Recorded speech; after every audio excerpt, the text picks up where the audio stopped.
US nagbabala sa China. Ba, US guys, nagbabala sa China guys. Ayan o, mabasa nyo ba yan? Yan. Ako China, yari ka ngayon sa US kung ganyan ka lagi. Huwag galawin ang Pilipinas. Nako, yan o. Huwag nyo galawin. Huwag nyo kasing galawin ang Pilipinas. Ang Pilipinas parang ano lang yan, kaliit-liit na bansa eh. Tapos angkinin nyo pa yung teritoryo ng Pilipinas. Yung West Philippine Sea, kuhanin nyo pa. Liit-liit ng Pilipinas, ang laki-laki ng bansang China. Tapos kunin nyo pa ang West Philippine Sea. Ay, ano pa naman yan? Dahil may kalalagyan ang China. Paglawin nyo ang Pilipinas, talagang may kalalagyan kayo. Eh, alam nyo naman na may Mutual Defense Treaty ang Pilipinas tsaka yung Amerika eh. Pag galawin yung Pilipinas, may kalalagyan talaga kayo, China.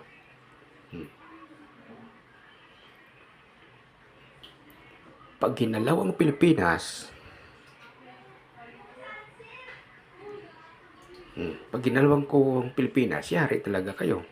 Kuha sa mga picture, mga barko ng US. Ayan guys, oh, mga barko ng US yan, oh. Yan, oh. Yan, mga barko ng US, di ba? Yan. Diba? Ayun, oh.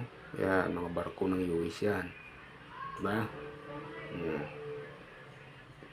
Pagka paluluko ka China, andyan na yung mga barko ng US sa West Philippines eh.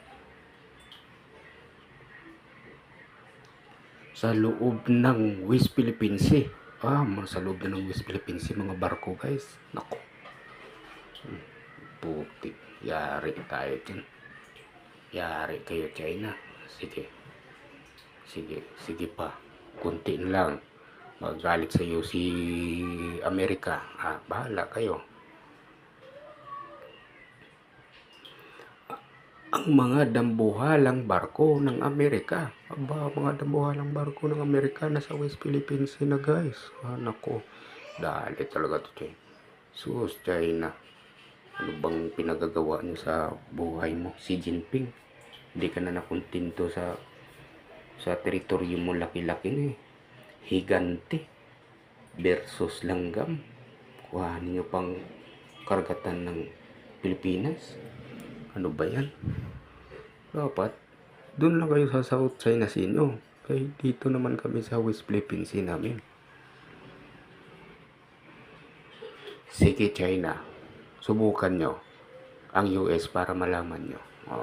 Diba guys? Mabasa nyo ba to guys? Sige China, subukan nyo ang US para malaman nyo. Para malaman ng China guys kung anong pinagagawa nila, bunga ng pinagagawa nila. Pahalos galit na yung mga bansa. Maraming nagagalit sa kanila dahil sa ginagawa nilang ganyan eh. Diba? Fighter jet ng US nasa West Philippine Sea na. Naku, yari. Fighter jet ng US guys nasa West Philippine Sea na. Ito guys oh. Yan, di ba? Fighter jet ng US yan. Nasa West Philippine Sea na. Ngayon China. Ano ka ngayon? Ay nako.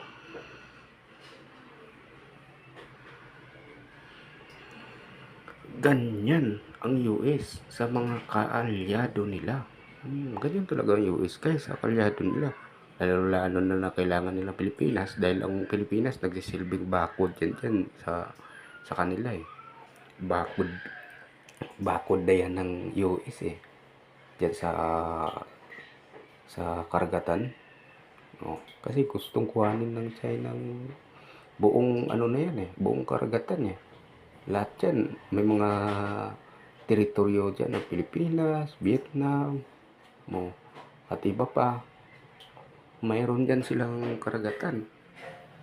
Japan, Taiwan, Mayroon silang karagatan dyan pero gustong angkinin lahat ng China. Ay nako, dali talaga to. Handang makipaggera ang US sa China. Oo, talagang handang makipaggera ang US guys sa China. Alam mo kung bakit? Kasi pag once na makuha yan ng China, ang West Philippines napakayaman yan. Langis. Ngayon, yayaman ng gustong China at mangungusuan niya ang Amerika. Di ba? Pag mangusuan ng Amerika, magiging number 1 ang China. Ay wala na. Ano na yun? Sa ngayon, number 1 pa ang Amerika. Pero pag makuha niya yan ng West Philippines Sea na yan, sa dami ng oil dyan, oil gas, hindi yayaman sa bigla dyan. Kaya mas gustuin ng US na makipaggera na lang kung ganyan lang man pala. Mangungusuan sila ng China, di ba? Pagdating sa issue sa pagitan ng China at Pilipinas, makapaggera talaga isang Amerika pagdating sa issue ng China at saka Pilipinas. Alam niyo man na unang-una mayroong mutual defense treaty yung yung Pilipinas tsaka yung Amerika. Mayroong mutual defense treaty. Kung atakihin ng isang bansa, ang atakihin ng ibang bansa ang Pilipinas, sasaklulo ang Amerika. Yan ang yung ng mutual defense treaty. Yan ang napag-usapan nila noon. Panahon pa noon, napakatagal na. Gera pa noon, 19 ano ata yan? 1945, pagkatapos ng 1945 guys. Di ba? Ay nako. China, dapat mag-isip. China, mag-isip ka ha.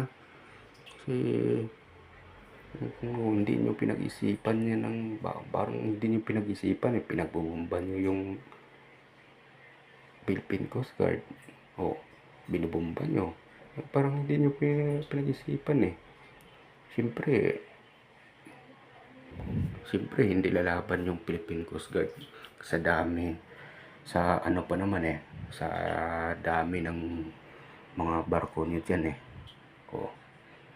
diba? Nag-iingat lang din ng Pilipinas, diba? Nag-iingat lang din. Paggalawin nyo ang Pilipinas. Yan guys, paggalawin nyo Pilipinas ha. Nakalimutan nyo ata na may MDT ang Pilipinas at US. Ito yung kanina guys, ang sinabi ko na Mutual Defense Treaty. Ito yung ibig sabihin ng MDT. Ito yung guys. Picture ng mga fighter jet ng US. Picture guys ng mga fighter jet ng US. Tingnan natin. Lumipad na sa Himpapawid. Nako. Grabe. Fighter jet ng US lumipad na sa Himpapawid ng West Philippine Sea para tulungan ang mga hukbong karagatan ng Pilipinas. Siyempre may mga sila dyan may mga sila dyan, military activity, training ganyan talaga guys.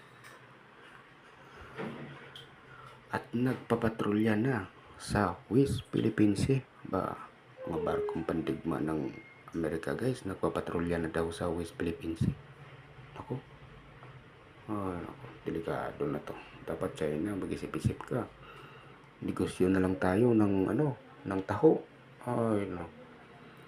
Mga chikwa na to. Negosyo na sana tayo para pares tayo kikita.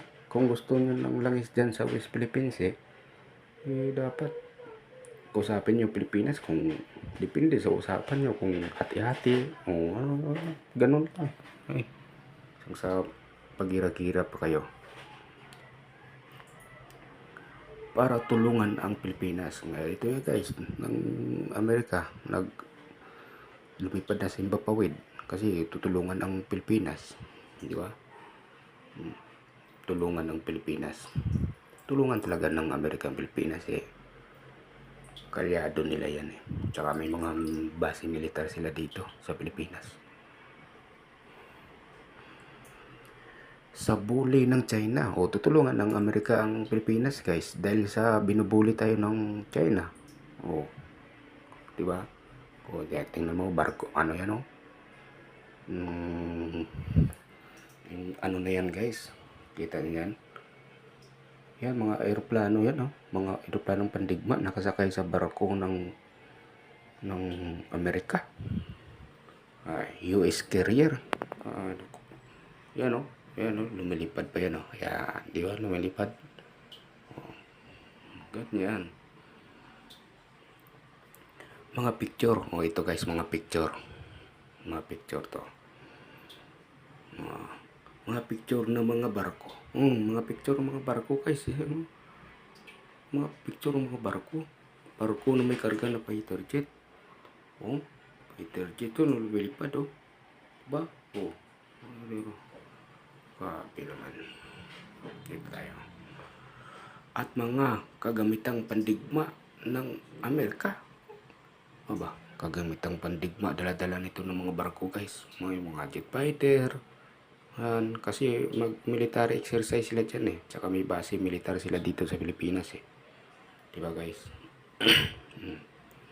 Kaya China, mag-isip-isip ka muna. Kuhanin ang karagatan ng Pilipinas. Kawawa na nga ang Pilipinas eh. Kamuting kahoy na nga lang tsaka mais ang kinakain namin dito eh. Buti nga kung may makain na mais eh. O kamuting kahoy eh. Wala na nga eh. Binili niyo mga lupain namin dito eh. Kayo na bumayari ng mga lupain namin dito eh. Magtanim kami ng kamuti eh. Palayasan kami ng mga tao kasi mayroon daw nagmamayari. Sana kami magtanim sa paso? Ay nako. Ikaw talaga China. Wala ka. Tigas ulo mo talaga. Ay nako China.